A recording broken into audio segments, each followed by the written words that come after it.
கேட்கறாதீங்க அப்படின்றார். நிச்சயமாக கர்த்தர் கண்கள் இருதயத்தில் பார்த்து பாவரிக்கை செய்யுங்களா, பாவத்தோடு இருக்கீங்களா, அடுப்போடு இருக்கிறீங்களா என்று பார்க்க. ஆகையினால கர்த்தர் நம்முடைய இதயத்தை பார்க்க முடியாது. நம்ம இதயத்தை சுத்தமாக வைத்துக் கொள்வோம். சுத்தமான இருதயம் தேவனை தரிசிக்கும். சுத்தமான இருதயத்துக்கு தேவன் நல்லவராக இருப்பார். பசுத்தரம் தேவன் ஒருவரும் தரிசிப்பதில்லை. ஆகிய தேவனை கண்டுகொண்டு அவர் உங்களை பார்க்க, நீங்கள் உங்களை பார்க்கணும். நம்ம இருதயம் என்னவா இருக்கணும்? சுத்தமாக இருக்கும். அதுக்கு உங்கள் கண்கள் அவருடைய கண்களுக்கு மேல் வைக்கப்படும். அந்த இதயத்தில் பாவம் செய்யறதுக்கு முயற்சிக்காதீங்க. தேவனுடைய கண்கள் மேலே இருந்து கொண்டிருக்குங்கிறத பதிவு பண்ணிக்கணும் மனசில். இப்போ நம்ம பார்த்து கொண்டிருக்கிற மனதில் கூட நாம் என்ன செய்யக்கூடாது? தப்பு செய்யக்கூடாது.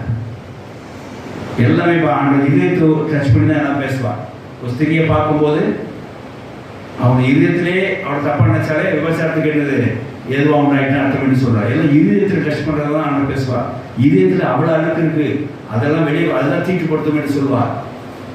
இருதயத்தில் வச்சு தான் கர்த்தர் பார்க்குறார். அவரோட கண்கள் இருதயம் ரொம்ப சுத்தமாக இருக்க வேண்டும். நீ சில ஆட்கள்